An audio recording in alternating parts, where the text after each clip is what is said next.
安徒，别害怕，我在这儿呢，都过去了。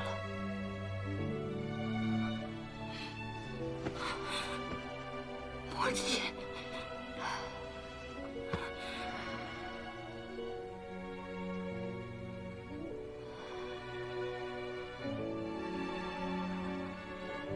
母亲，沧海他。 你放心，他没死，我也不是他的仇人。他没死，我也不是他的仇人。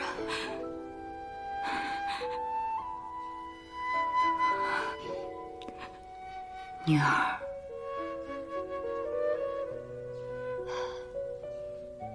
这些日子苦了你了。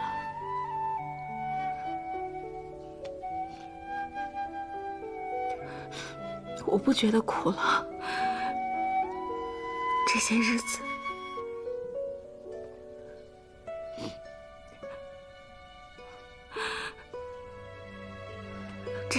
我确实觉得很难过，但是，我现在觉得这就像一场噩梦，都过去了。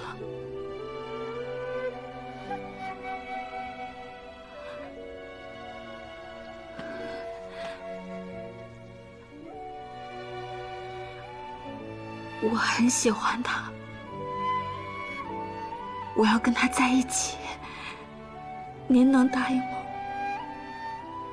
我也看得出他很喜欢你，但是他还有大仇未报，我怕你在他心里永远排不上第一位。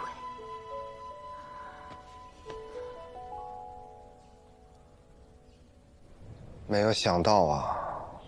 原来东夏女王竟然不是第三人。可这件事儿当初是平津侯亲口告诉庄之行的呀？难道平津侯没有说实话？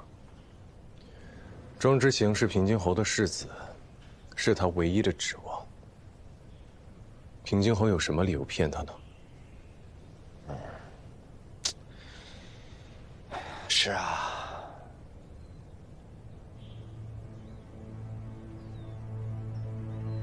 庄之行，是我亲手造就的怪物。他也是被我心里的恨侵蚀成这样的。他恨他的父亲，但他更恨我。我只是没有想到，他已经到了这种地步了。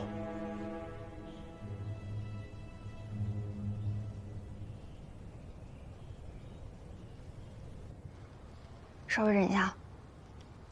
哎，别躲，别躲！哎，你轻点儿，马上好了。好。我这个药啊，涂上不仅好得快，而且绝对不会留疤。这好些日子不见，我看你都瘦了，看来在他那儿也没吃到什么好吃的。那也没有，他对我也没有那么差。那你在这儿愁眉苦脸的？ 烦什么呢？虽然我母亲和他的误会解除了，按理说我跟他什么事儿也没有了，但是我母亲不希望我跟他在一起，她怕我会吃苦，怕我会不幸福。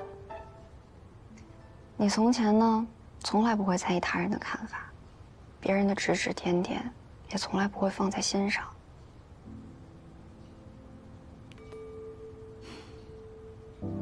我心里很清楚。 他有他的恨，我有我的责任。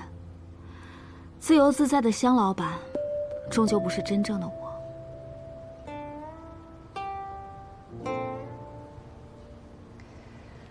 我看你们俩都坏得很，倒是挺般配的。这要是以后生了娃娃，那还了得？岂不是要把这京城搅得天翻地覆的？罢了吧，还是不要在一起的好。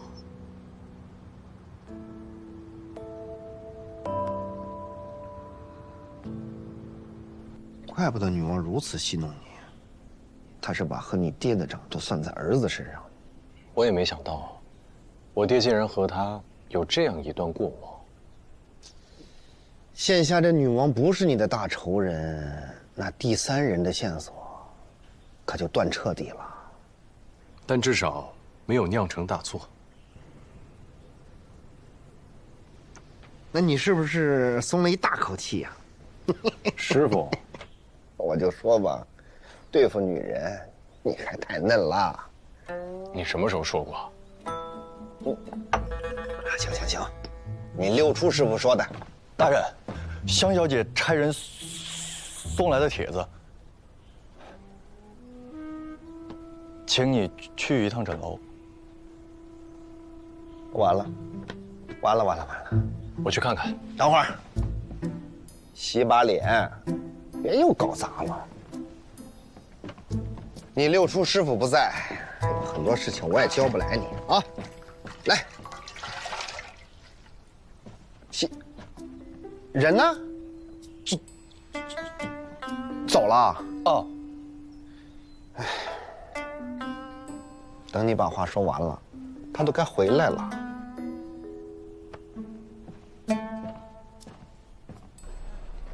臧大人，请。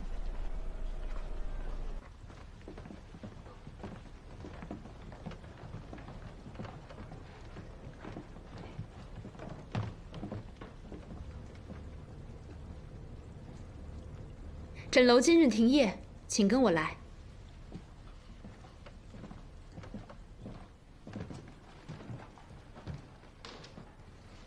我们小姐就在里面，臧大人请进吧。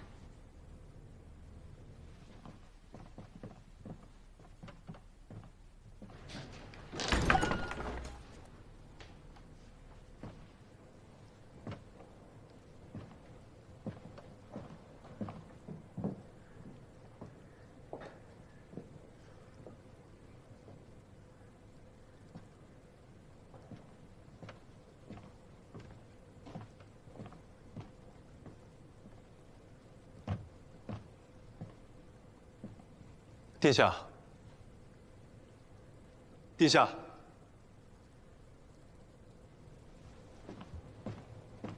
站住！今天的影戏就从一条小鲤鱼开始。有一天，小鲤鱼和家人走散了，再也找不着家了。它孤零零地在水里游啊游。游啊游，有一只小天鹅见它可怜，就一直陪着它。他们成为了好朋友。小天鹅对小鲤鱼好得不得了，一直帮它，照顾它。日子久了，小天鹅也喜欢上了这条小鲤鱼。可哪知道，这小鲤鱼不仅傻，心思还坏得很。他自作聪明，认为小天鹅的母亲吃了他的父母亲人。不管小天鹅对他有多好，他都要杀了他的母亲，替家人报仇。小天鹅当然要阻止了，因为他知道，小鲤鱼虽然心硬得很，毕竟不是他母亲的对手。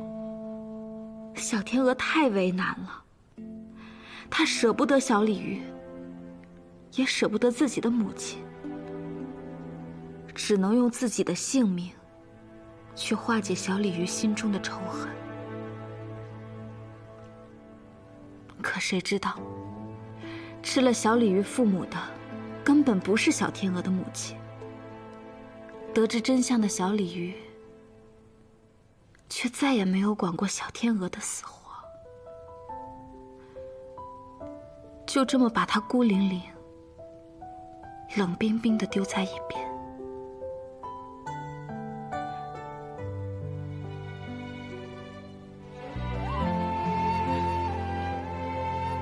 你说，小鲤鱼该不该死？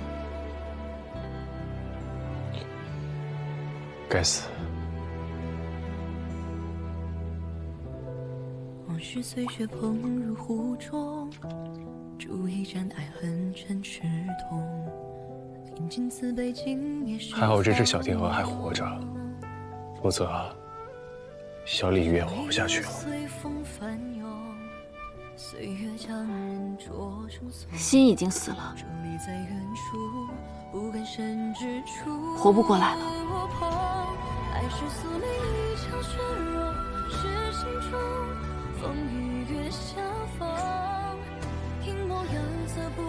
小鲤鱼对不起小天鹅，不敢求她的原谅。那小天鹅还愿再见见他吗？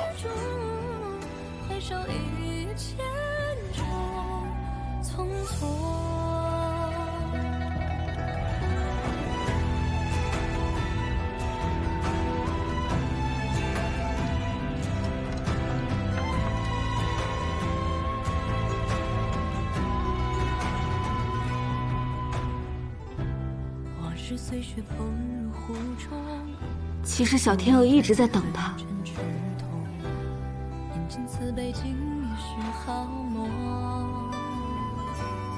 你怎么不说话？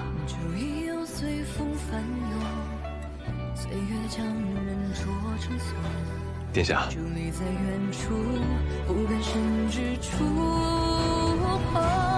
爱是宿命一场血肉，是情中风雨月相逢，平莫阳色不入，红尘别相拥。只路岁月满地沉重。你的伤还好吗？回首一千种匆匆，爱是宿命一阵春风，是心动，雪与花相逢，破开千人千锋，素纸都成诵。去路烟柳已不踪，桃花红，不看万事踪，回首一千种从容。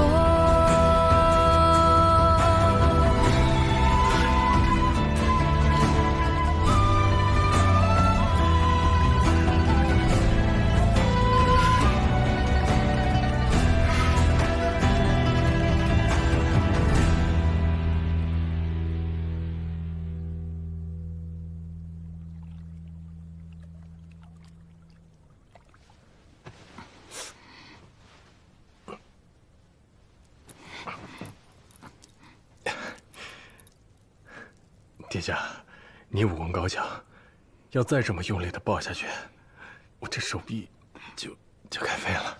你还敢叫我殿下？安徒，你说你当初对我那么冷漠无情的时候，就应该想到有今天。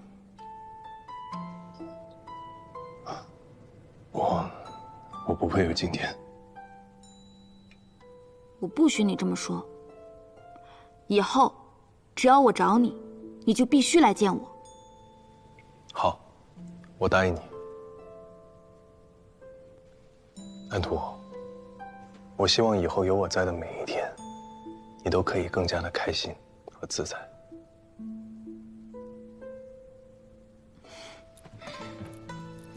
我当然开心和自在啊！我是东夏的公主，又是枕楼的老板。我的家人、朋友、喜欢的人，我现在通通都有了。你笑什么？我笑某人太贪心了。我不能贪心吗？看你，哭得眼睛都肿了，小天鹅变小青蛙了。还不是因为你。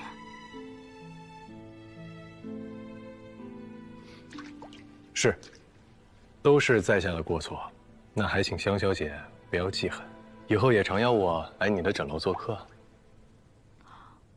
我可不记仇，我有仇，都是当场报。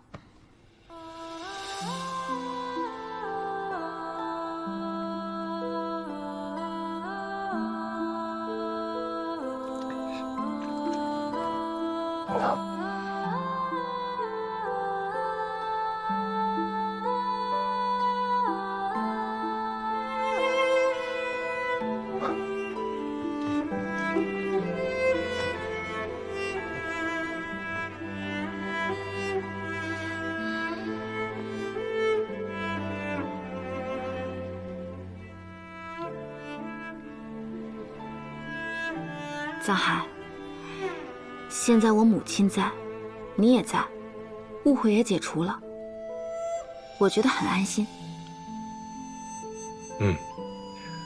那你今晚可以睡个好觉。我可不困，今天诊楼不待客，只要我想，接下来多少天都可以没有人来。今天我要你把所有的事情都告诉我。今天，来日方长，以后有时间我再慢慢跟你说。你受伤了，需要休息。好，我说，那你想听什么？什么都行，你先说。那得从10年前我挨的那2个鞭子说起。藏海，我不说，不说。呆子，你快告诉我，我母亲到底跟你说了些什么？其实我也没想到，我父亲和你母亲早在10年前就认识了。什么10年前，我父亲在东夏修筑风扇台，结果阴差阳错救下了你的母亲。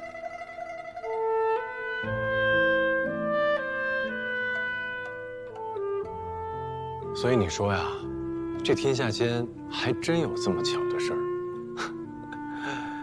10年前我就见过你，10年后我回京城的第1天，又见到了你。而且之后，还发生了这么多的事儿。其实我心里一直有很多话想对你说，但我又不能对你袒露身份。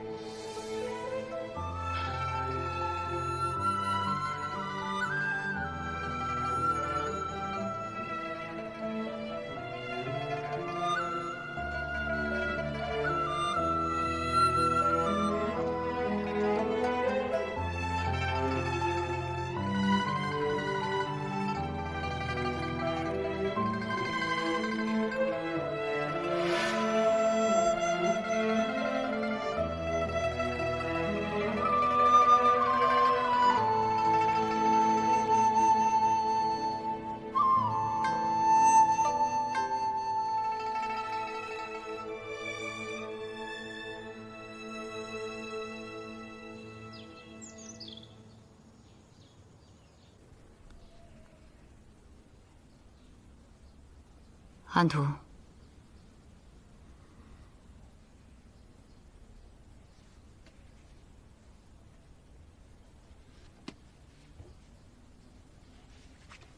图上所画的就是鬼玺。我们东夏的祖先传闻是昆仑山脉西陵圣母的后人，这鬼玺便是西陵圣母的圣物之一。后来发生了一些变故，我们的祖先离开了昆仑山，一路迁徙到了东边。他们发誓要在那里开疆拓土，成就一番霸业。不久，辽阔的漠北草原上出现了一位女将军，她战无不胜，所向披靡。传言说，她身上带着一方鬼玺，那鬼玺可以召唤阴兵，附在活人身上为她作战。后来，她自立为王。她就是东夏的第1任王，傅贤女王。传说傅贤女王称王后，虽攻城略地，战无不胜，可她的身体也慢慢在发生变化。在她人生的最后一段时间，再也无人见过她真正的面目。傅贤女王知道，那是她使用鬼玺后的反噬，于是她让人将鬼玺永远封存，葬在他的尸身之旁，并嘱咐后人永不可开启地宫。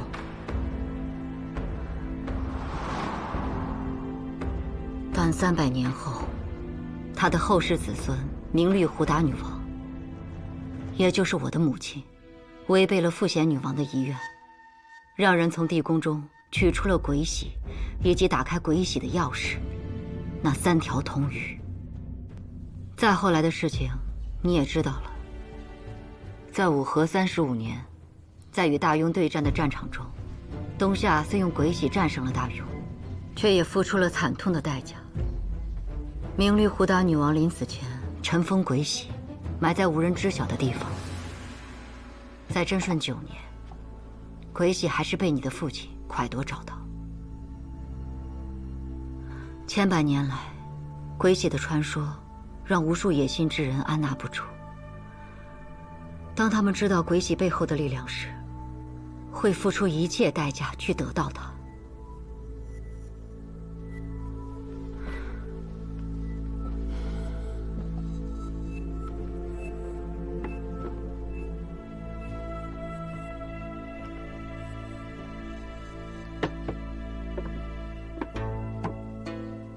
这些年，我一直在搜集与鬼玺同源的磁石，终于打造出这个罗盘。只要将铜鱼扣在罗盘中央的磁针之上，鱼手就会指向鬼玺所在的方位。之前我与曹金贤合作，就是为了铜鱼，但现在我已经不需要它了。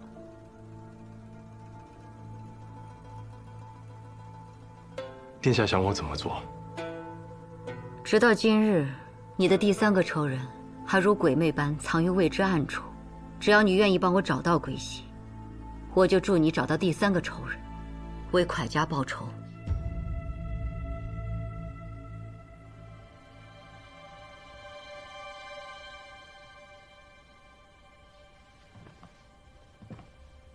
藏海愿与殿下结盟。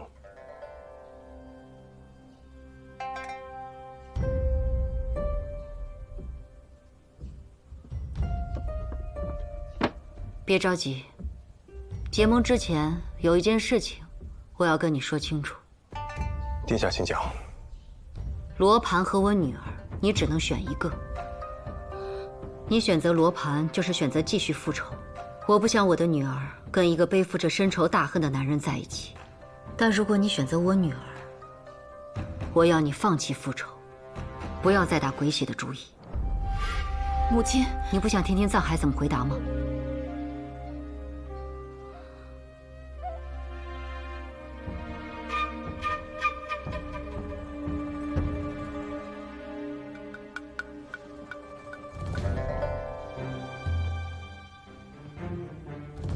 殿下让我选，我选不出来。我父亲临死前留给我一句话：从前我怎么也想不明白，但听了殿下与我爹的故事以后，我终于想明白了。原来我父亲临死前留的那句话，是留给殿下的。那么我也给殿下一个选择吧。殿下是想知道那句话，还是想让我做出选择？你威胁我？殿下对我爹的情感可以是真挚的，那么我与暗图的情感为什么不能是真挚的呢？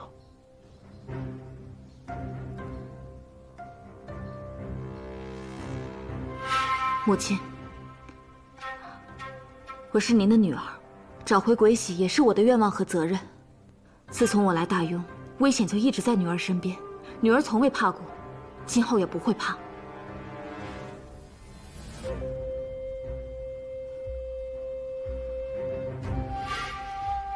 我算看出来了，你这匹马恐怕会比你父亲跑得更远。让我来看看你有多大本事吧。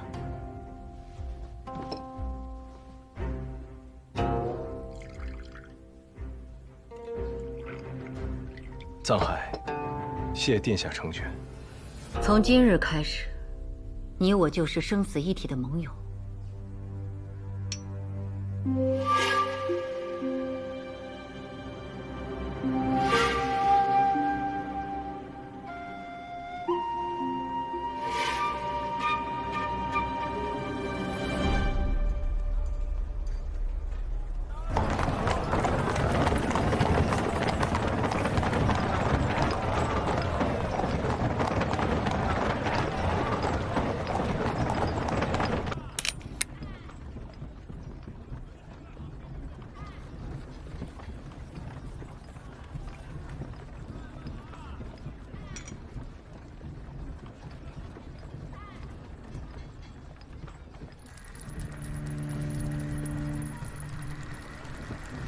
此处往右走。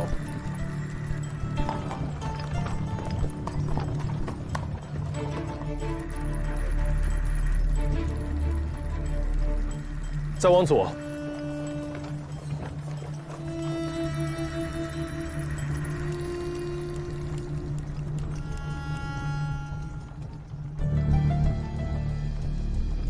再往右走。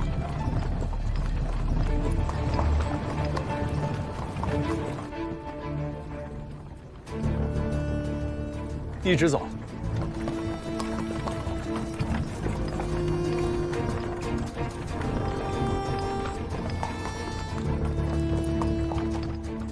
向右转。大人，右边走不了了。停。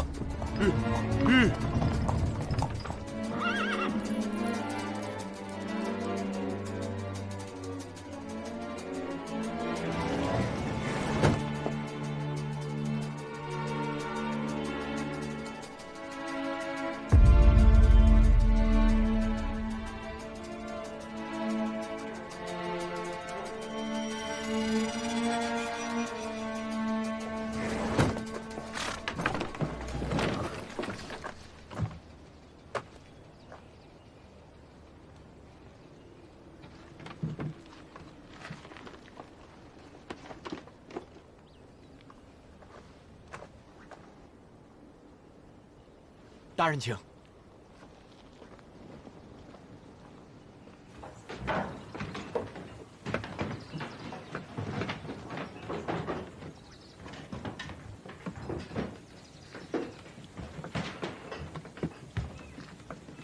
你们好好休整，我去其他地方看看，还有没有什么需要修缮的。是，大人。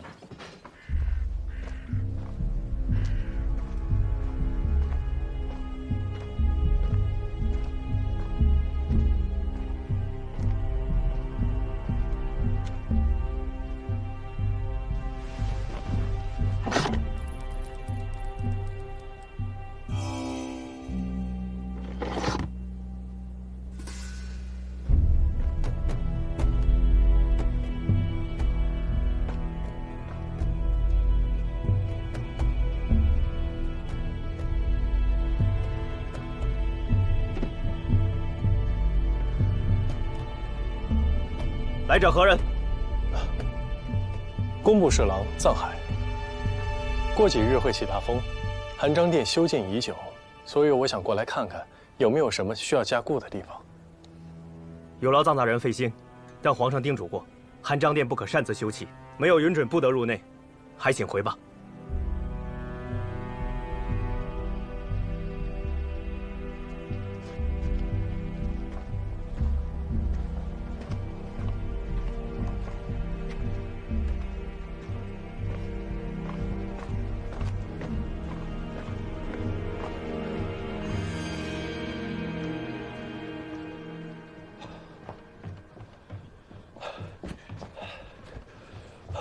回来了。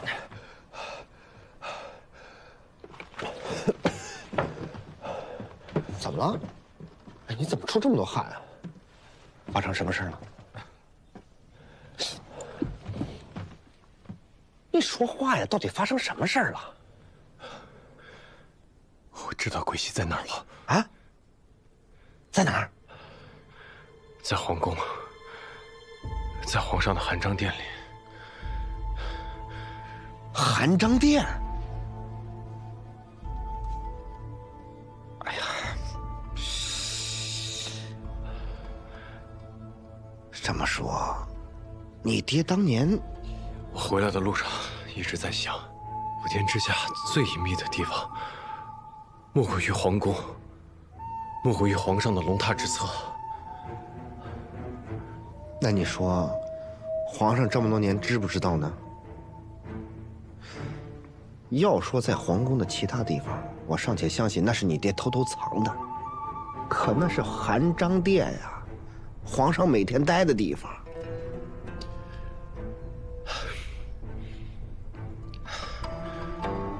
你这么说，我爹当年挖到鬼玺，根本就不是个巧合。如果你爹修筑封禅台，是奉了皇帝的密旨，寻找鬼玺呢？可你爹为何不将童玉一并交出呢？按照女王的话说，这童玉可是开启鬼玺的钥匙啊！这个我也想不通。难道皇上就是？不是的，皇上不是第三人，否则他绝对不会允许平津侯和曹敬贤拥有童玉。况且，如果皇上要杀我爹，在他递上鬼玺的时候就可以杀了，没有必要等到他回家之后再动手啊。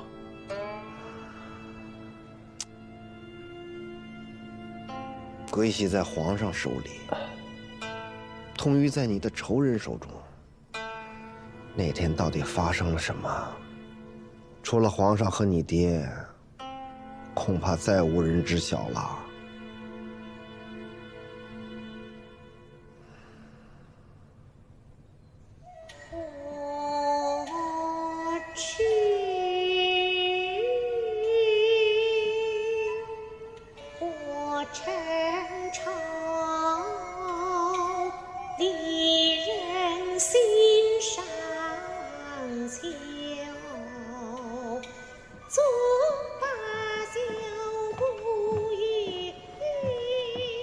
义父，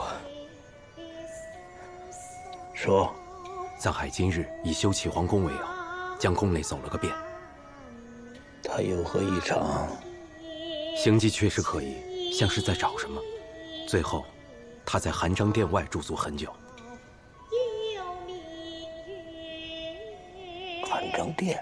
不错。之后，他就回去了。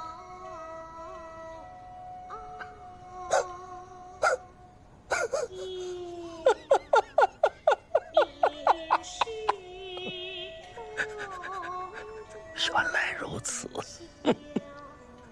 原来如此啊！可笑啊！这么多年来，咱家进进出出含章殿多少回呀？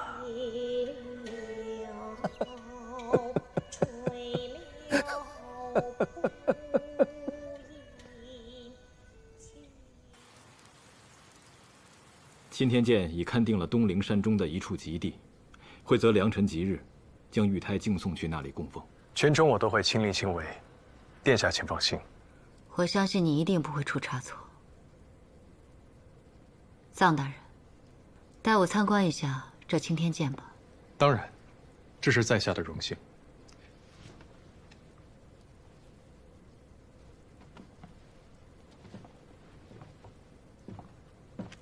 殿下请。钦天监设有天文、漏刻、神木、象夺、监候五司，各司分工不同，星象观测、报时报更、营造建设、丧葬入殓，都有所涉及。那你父亲呢？他最擅长什么？身为钦天监监正，自然是要精通各司技艺。总有最心仪的吧？如果真要这么说，他最喜欢做木工。殿下请。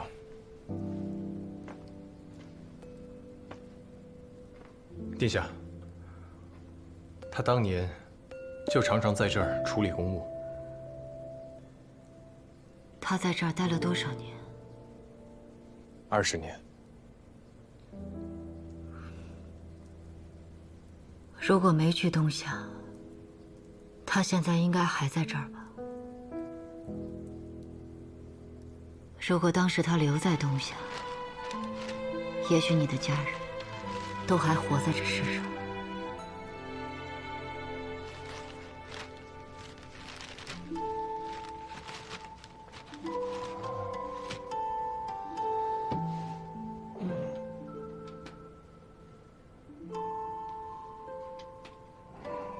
天下憾事，皆是因为如果。但很可惜，偏偏没有如果。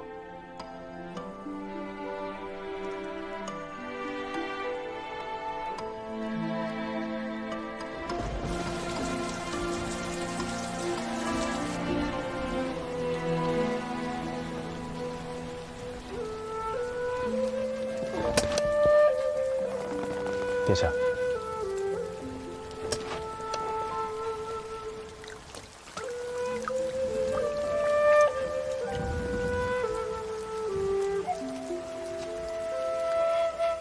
人来这世上，匆匆几十年，会得到很多，也会失去很多。走了的人，就再也找不回来。你要记住，最重要的是珍惜眼前人。他宁愿舍弃性命，也要守护秘密。你宁愿失去性命，也要为他们报仇，是吗？人之渺小，只能被命运摆弄。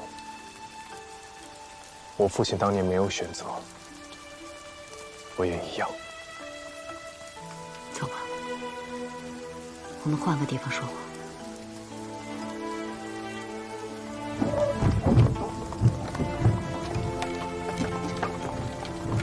你刚刚说你父亲没得选，看样子你已经知道鬼玺在什么地方。鬼玺就在皇宫，在寒章殿内。快躲！这就是你说的大义吗？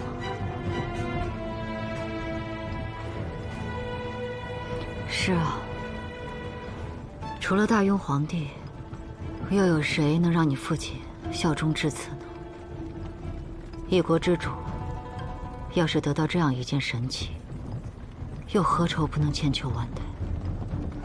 所以你父亲就义无反顾地替皇上拿走了鬼玺。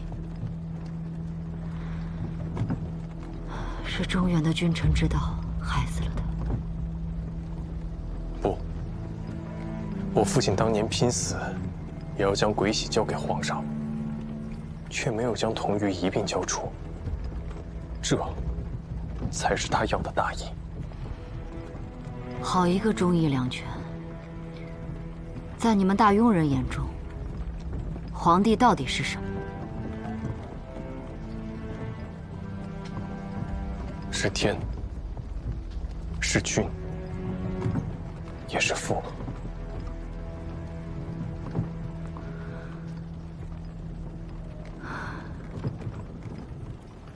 那接下来呢？我想要拿出鬼玺，用它引出第三人。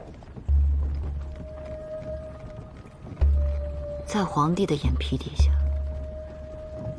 你胆子够大呀！就算能混进宫，你能进入守卫森严的寒章殿吗？我需要殿下助我一臂之力。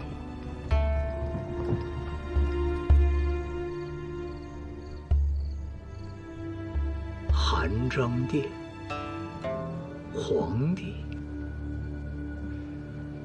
那么你接下来准备怎么做？你闭嘴！我来说。就一句话，他疯了。他说他要私闯寒章殿，偷出鬼玺。我现在只有通过鬼玺才能找出第三人，别无他法。你们都疯了。冬夏女王也是可恶之极，不但不阻拦你，还要把你推出去送死。皇上的东西都敢拿，你们都疯了。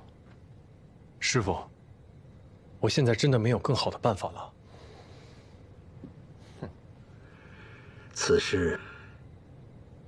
此事非同小可，非同小可。会有很多人受到牵连，甚至丢了性命。藏海，你确定要这么做？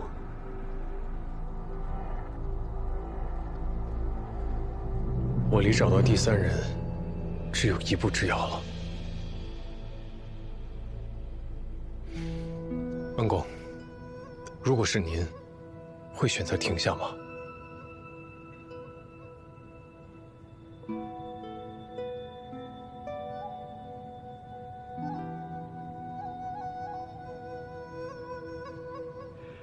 但如今鬼玺在皇帝手上，一旦丢失，到时候天威震怒，天下之乱和个人家仇，你又会如何选择呢？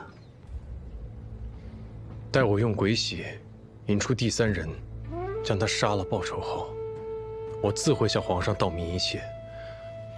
若皇上怪罪于我，我会独自承担，不会让任何人受到牵连。我从10年前那一晚做出选择以后，就再也没想过可以全身而退了。桑海，看来你心中已经有了答案。既如此，尽力而为吧。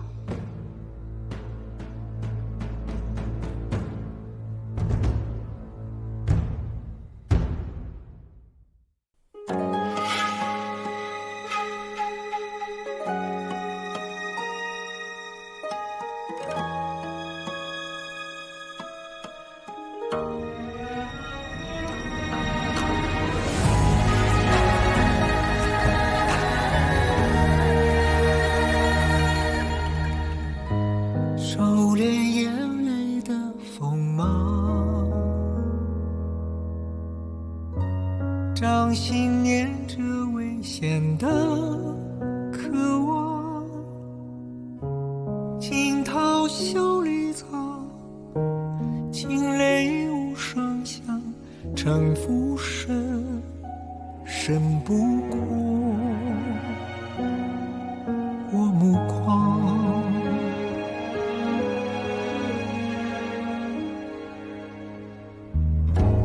阴谋是我护身的衣裳，阳谋是我纵横的刀枪，用隐忍的狂，稀释道德藏，也不黑，只因为我心滚烫。